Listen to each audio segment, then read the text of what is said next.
Greetings, ladies and gentlemen, my name is Mangs, and I welcome you guys to part 4 of Let's Play Fire Emblem Bloodlines. We are about to head into, not chapter 3, but apparently interim our world. Okay, we're gonna have ourselves a little bit of a history lesson.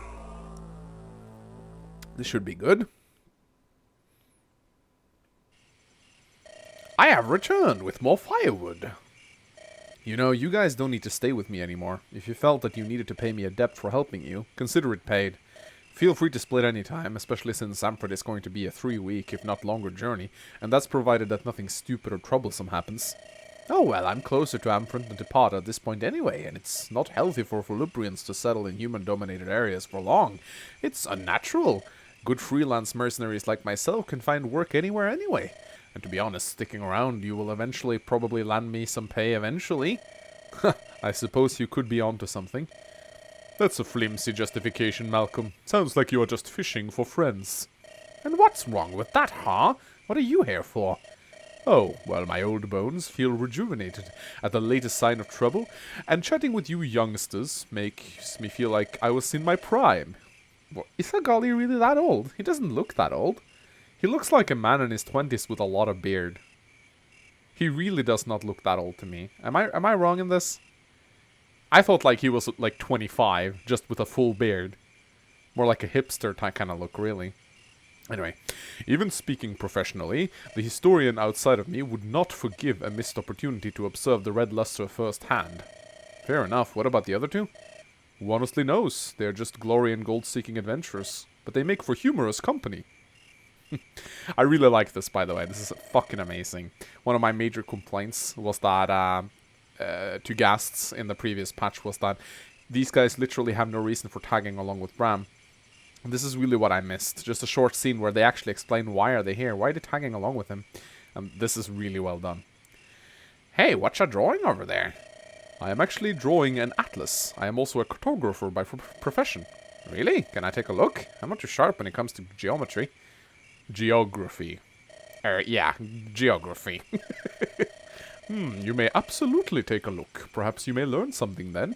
Bram, would you care to join me? You seem well versed in the goings of around here. Sure, just giving me a sec. I'm feeding Dewey. This is really well done. Oh my god, we get a map! Oh, that's perfect.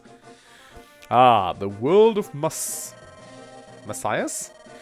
Messias, I think it's how it's pronounced. Messias? Messias or I think it's Messias. Correct me if I'm wrong. Let us begin in our present location, shall we? Currently we are in Poloi. That's here, okay. What do you know about it, Bram? A lot of lawless stemming from poverty goes on there. But the small upper classes hugely contrast that. A lot of the big-time farmers that do business with neighboring countries. Pretty heavy human population too.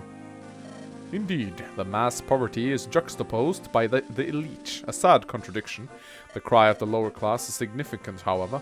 Poloi's ranking in Messias is anything but significant. Other countries, something, would you say, wants nothing to do with it? I didn't catch that. Now, directly adjacent to this country is Aravim. Avarim is the second major human country of Messias, very similar to Poloi, yet with stronger ties to their Juron counterparts. Perhaps that has to do with the more diverse racial spread. Juron of other countries would likely come to Aravim's aid before Polois. Aravim? Kind of difficult. These names are really hard to pronounce. Aravim is basically a much more polished and cleaner Poloi. Above Aravim is... come on, Ghast, now you're just fucking with me. Adrad. Adrad? Jesus Christ. Home to the largest population of the Namuri. Or in human speech, merfolk. Yeah, we saw a couple of those earlier. Adrad is a narrow country consisting of many islands. These islands are called aquatories, and each one can be thought of as a community. The Namuri live both on land and sea. Interestingly, humans live there too. However, they tend to stick to their own affairs. Don't forget those sirens! Hot damn! Yeah, Ghast told me something about them being topless. I'm looking forward to that. So glad you could join us, you two. Hell yeah, sirens, they call angels of Messias for no reason. Quite, let us proceed. The final countries in Messias with a dense human population is Doldrum. Easily the most powerful human-dominated country in the world, even on a scale including the likes of Gargusa and... Jesus, Biastia. Doldrum is significant enough to at least be mentioned along with the former two. Doldrum used to be crap though. The last 20 odd years have been bizarre, with rapid economic and military growth seemingly out of thin air. Not even the country folk have a straight justification as to why or how this occurred. Impressive amount of knowledge. Ugh, are you fucking serious right now? How the fuck do you pronounce that? Tarkum? Home of the Centaurs. Humans, beware. We are essentially banished from there. Centaurs mostly live in isolation from the rest of the world, or at least in the isolations from humans like you and I, Bram. Contempt at best, hatred at worst. Indeed. Why? We humans use animals, the horse in particular, as a commodity first, pet second, and ally third. Centaurs, and the other Juron of Tarkwu, to my knowledge, despise this notion. But can you blame them? In the southeast of Messias lives the continent of Bastia, or Biastia. The land is scorched and arid. Biastia houses the most frightening-looking Duron and animals. A nomadic lifestyle would work wonders there. Beings destined to become prey must be ready to run away from the Tentula and other savage Duron and animals residing therein. Most cities are located on the coastline too, to prevent the ever-so-common occurrence of cottonmouth. There are some interesting species of Voluprians there too. Indeed. And on the topic of species, the Neptus and Siba regions are home to a wide variety of Durons and animals befitting their respective ecosystems. There are so many diverse small countries inside these regions that it is easier for us to simply be aware of their diversity, rather to fully explore every single society within. Gargusa's icy climate is quite a contrast to Biastia's This is really testing my ability to speak. Its sheer mass and ecosystem designates it as another country continent. Now that's where the giant bear came from. The Ultima warrior race and easily the most territorial beings in existence reside there. Their rapid growth prompted them to besiege other countries and place them under its rule. Erub, the queen of this matriarchal country, is said to be the most powerful being in all of Messias itself. The climate is so peculiar. How can it eternally snow there, despite the fact that Biastia is beside it is with its diametrically opposed biome? Oh, come on, Ghast, this is... so many complicated words here. I'm not gonna complain though, I really like this. I heard it was some crazy magic that kept it that way. Penguin sorcery, climate manipulation, giant monolithic towers which form a malleable bubble of cold, separating its strip of greenery from the rest of it. How amazing is that? Very amazing. Penguin Duron and animals are found exclusively in Gargusa. They wouldn't be able to survive in Volupris. Speaking of Volupris... Yes, Volupris, my home. Skyscraping, towering mountains and verdant canopies makes up our homes. We can fly freely as winged nomads, or at least that's how it's used to be. For years, the eagles have been slowly destroying everything. Us crows have held dear to our hearts. Nothing is the same anymore. Our tribes are being assimilated at best, decimated at worst. Everything we used to love is being stripped from us. And for what? Why do the eagles do this? To build an empire? To do away with our existence? For what purpose? They want to wash my pride right off. Just a bunch of crazed Juron who dare call themselves beings. The Whiteheads are monsters, yet they call us the savages. Damn it, Malcolm, I'm sorry. It's alright. It's not like it's your fault. Let's just move on, eh? I apologize as well, Malcolm. Volupris has become nothing more than a battlefield between light and dark. Speaking of dark... Vipera. The mysterious country of the Viperians, the supposed birthplace of the Red Lusser, the supposed reason that Doldrum transformed into a booming country. It's so bizarre. On one hand, they want nothing to do with humans or Duron, yet on the other hand, the Red Lusser have human followers? You're only scratching the surface, Bram. However, I do not have a more substantial answer. Some even believe that Vipera does not physically exist anymore, and that is what we see. That what we see is an illusionary landmass, while the real Vipera is somewhere else entirely. This world has such a history of violence, aloofness, secrecy, and hatred. Many of us ask if it's a world even worth living in. Now that I think about it, if the red luster really did resurface, is it honestly any surprise? Oh, that was a complicated history lesson right there. I hope I did it justice. Alright, that was really fucking good. Now we can jump into chapter 1-3, which is called Not Brothers. So yeah, I gotta say, that was absolutely fantastically done. If I'm gonna say anything, then maybe a little too many complicated words, but that may just be me and my terrible voice acting. But yeah, very good to get a little bit of insight into the world, and I like that you decided to do it a little bit later and not like at the start, because it's nice to get a little bit of introduction to your world and then, you know, get a little bit of a history lesson when you actually started to get invested in the world. That's really good.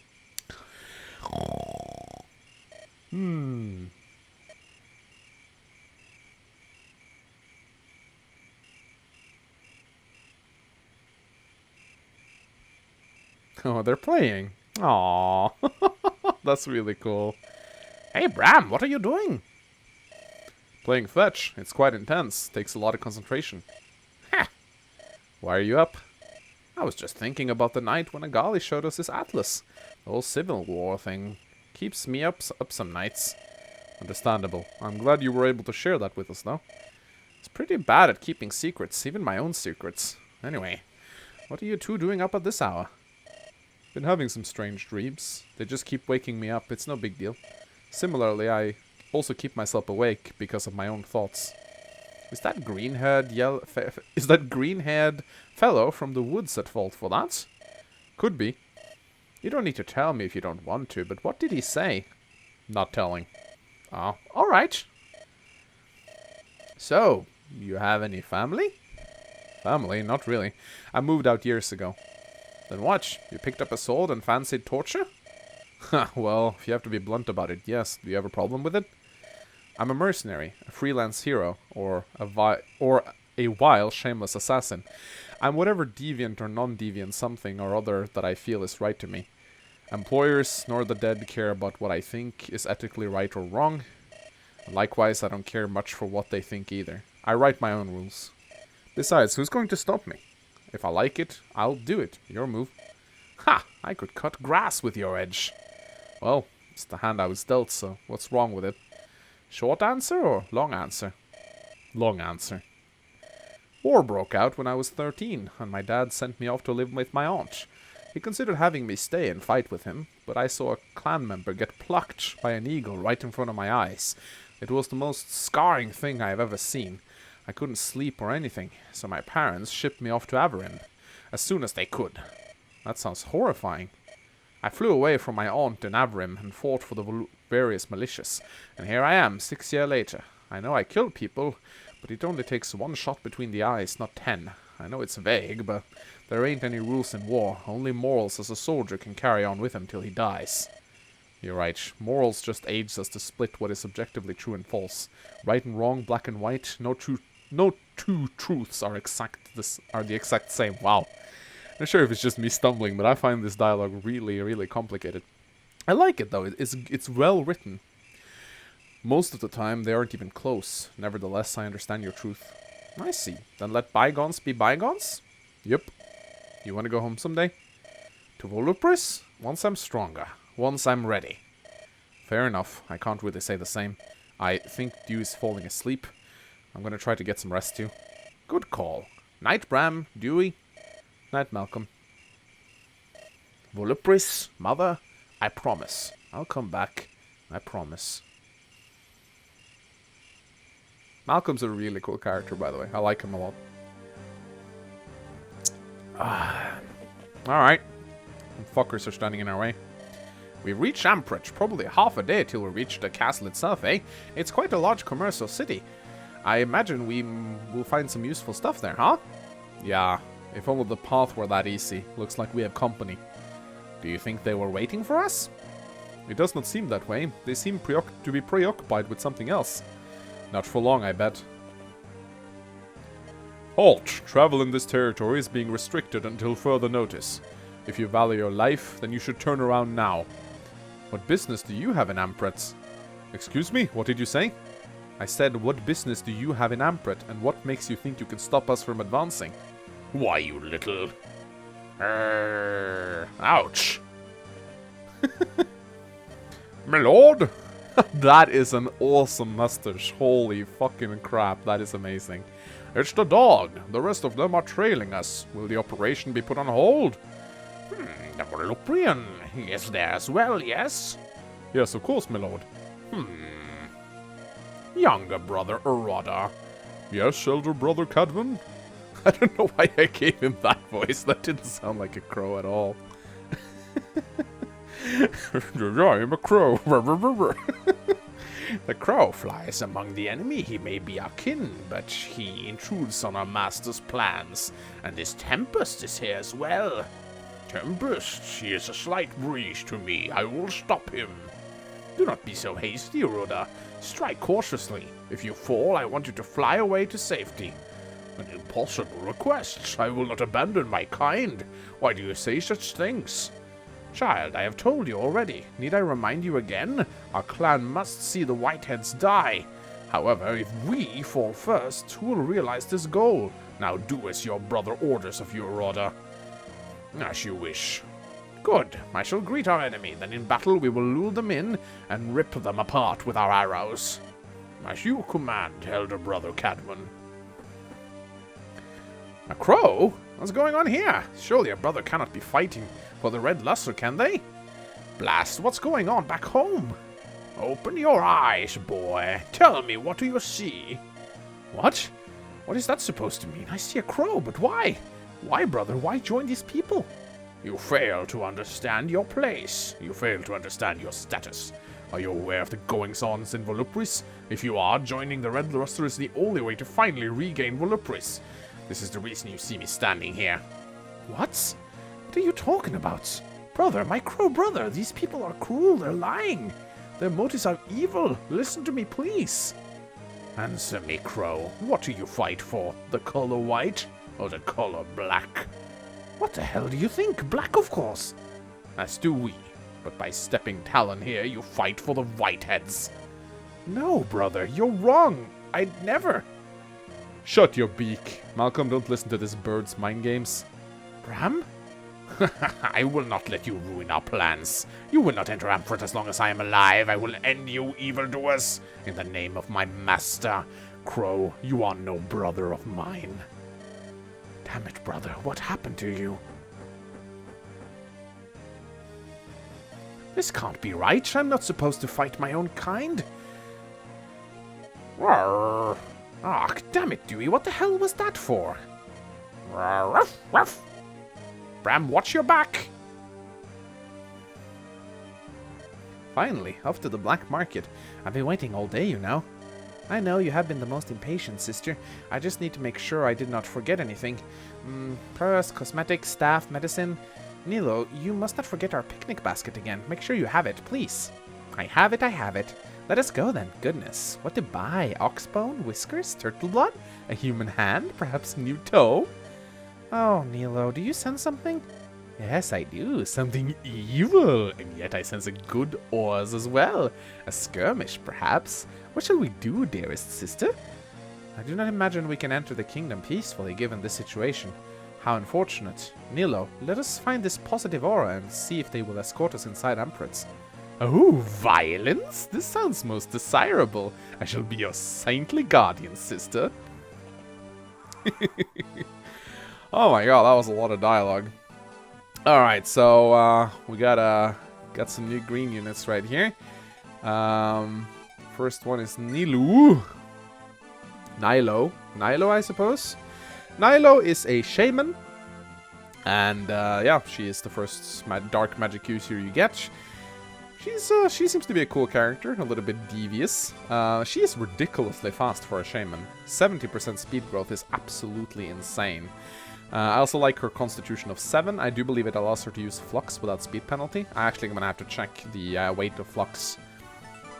She will obsess over ancient magic. Yeah, she is... she seems to be a stark contrast to her sister. A little bit of a dark side going on right here. But yeah, I like this trick a lot, actually. Very good magic and speed growth, which is what the two stats that I value the most on any given units. So I think she's going to become really, really powerful. She comes with the Void. Yeah, it has 8 weight, just like the Flux. So she actually does lose 1 point of speed from the Void Tome, which is a little bit sad. And then we have her beautiful sister, Sadati. She is a Troubadour. So she's a healer. The game actually gives you a mounted healer first, which is a little bit weird. I think it's one of the only hacks where I actually gotten a Troubadour before a Cleric. So Sadati, yeah, she has... her growth is not as good as her sister, let's be honest. They're actually kind of low. 35% magic, and really just low in all areas except for resistance, really.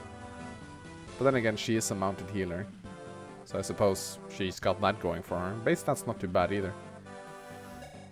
She has a heal and a slap patch. Alright, we have a lot of conversations to do, so let's get them over with. I'm fairly sure you recruit... yeah, you recruit them by talking to them with Bram. But there are a lot of conversations we need to go through, so let's just get over with it. This isn't how I thought I would see my fellow rangers again. How long has it been then, since you saw another Voluprian? Not long, really. I know some in Depata. They were just civs. This, though, fighting them, it's like fighting your classmates. Well, don't feel guilty, you know.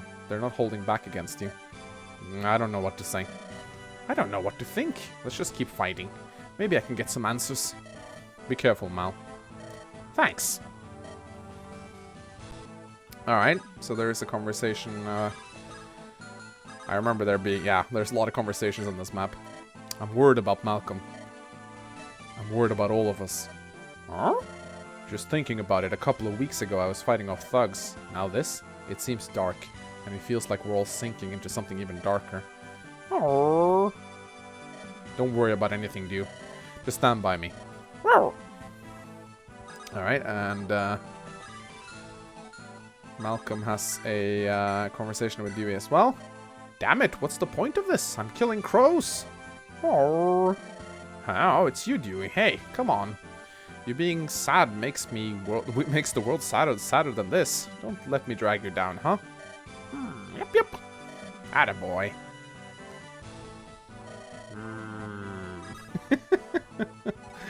Alright, and do we have any other conversations? Agali has one with Malcolm. Malcolm! Agali, how are you? I'm fine. I just wanted to reassure you that we still trust you, despite what you may be feeling right now. Ah, thank you, friend. My pleasure. Damn it, if humans and I can understand each other, why can't we? Interesting. And Agali also has one with Dewey. I wonder, are you capable of speech? But you're capable of understanding speech, as if you were a human or you're an infant. Are his genes just remarkably lucky?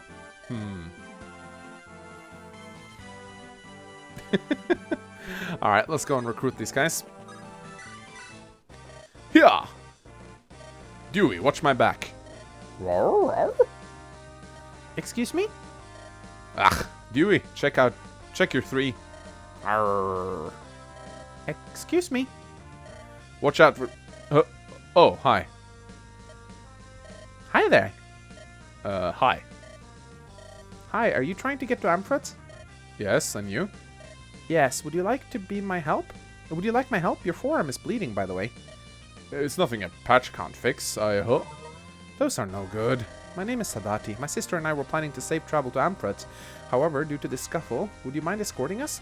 My sister and I are quite proficient in magic.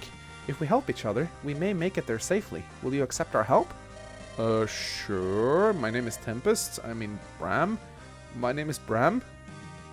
Damn it. Well, thank you kindly, Bram. Our magic is at your service for now. Oh, be quiet, Dewey. Yep, it's a love interest going on right here. So I'm just gonna check. Oh, okay, there's even more interaction going on over here. Holy crap. Ooh, my goodness. This is the most adorable little monster I've ever seen. Come here. Look at you, those tiny little teeth and big blue eyes. Oh, you are a little monster. Your fangs are tinted red. Ooh, I think I'm in love. Is this what love is? Does Miss Nilo have any treats for you? An apple? Row, row. Be gentle, my little monster. I said gentle. Good boy, here you go. Oh my, yes, I most certainly am in love. Oh wow, really? Alright. I'm just gonna check for... Okay, there's even more. There's so many conversations there. Almost too many in my opinion. Yeah, I don't need to rely on patches. I was starting to feel a bit nauseous from using them all the time. Magic is very helpful. The only problem is finding people that can use Magi properly. Yes, weapons are so clunky and heavy, not to mention so boring to make. Magic staves and tomes, combining lifeless object with the power of Magi. It's so intriguing. Lifeless objects? What about my bow? Metals don't cooperate well with Magi. The closest we can get to imbuing weapons is with wooden items. It's more complicated than it seems. We need to spend more time studying. Imagine combining darkness with a blade of steel. The world would be a very scary place, you know. The power I could have. Okay. Alright. Are we finally done with the conversations? I think we are. I like conversations, but I feel like may just be a little bit too much, to be quite honest. Anyway, let's actually start playing this map, shall we? I'm pretty sure Malcolm can almost take down this guy. It's kind of funny how the Voluprians are effective against each other. Alright, oh my god, Agali, he's so fucking good right now. He just fucking doubles everything.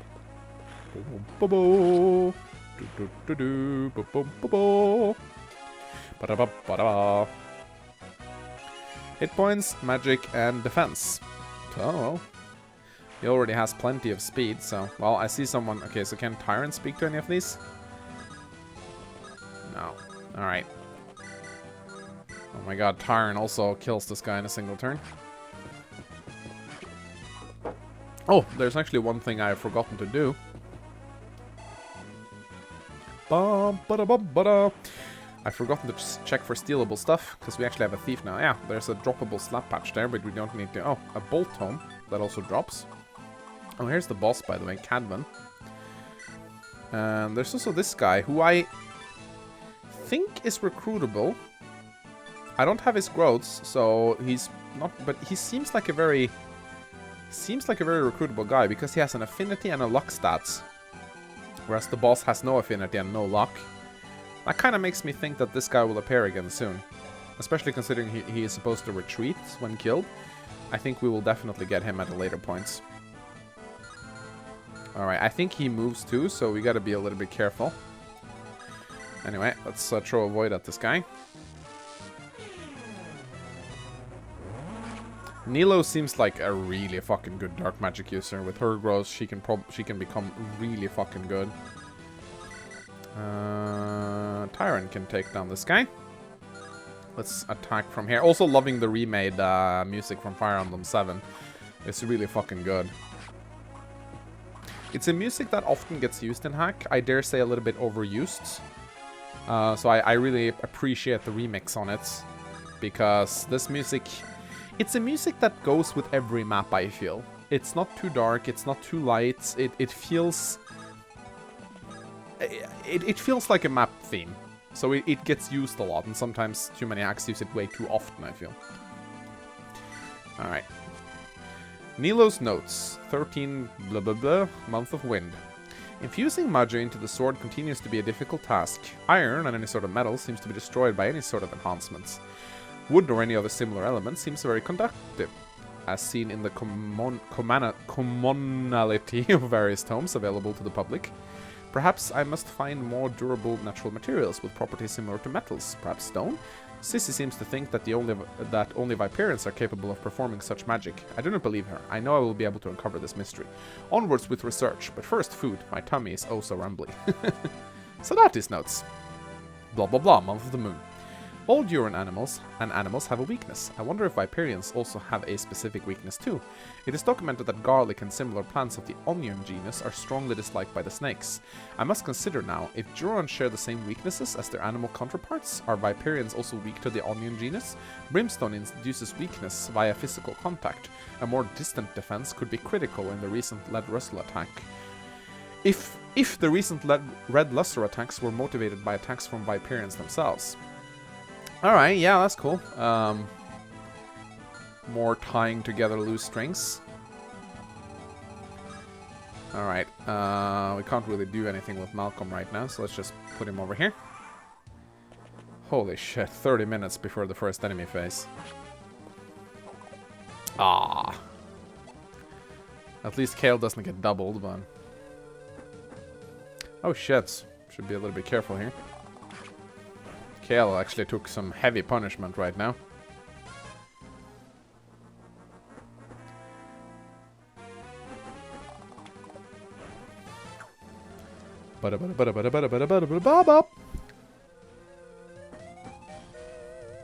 Oh, what the fuck? For my master and my elder brother Cadavan die! Oh shit, Kale's absolutely toast right now. Holy shit. Darn it, I'll let him get me. Sorry, fellas, I gotta go. Alright, so this guy moves from the get-go, actually. That's... Ooh, that's actually kinda nasty. Alright, I think we'll just restart. Actually, in fact, I think that this is a good time to end the part. It's probably gonna take me 20 to 30 minutes to complete this chapter. So, I don't want the part getting too long. So, I'll be back. Actually, I was told not to do this in the readmes. I think I'll just load a save state, actually. Oh, that was the wrong save state.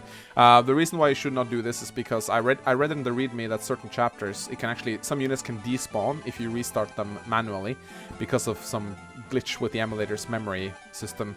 So you'd better off doing a save state at the start of a map and then reloading, as that is less likely to glitch the map. So just something for all of you out there who wants to try this on your own. Use save states at the start, don't restart.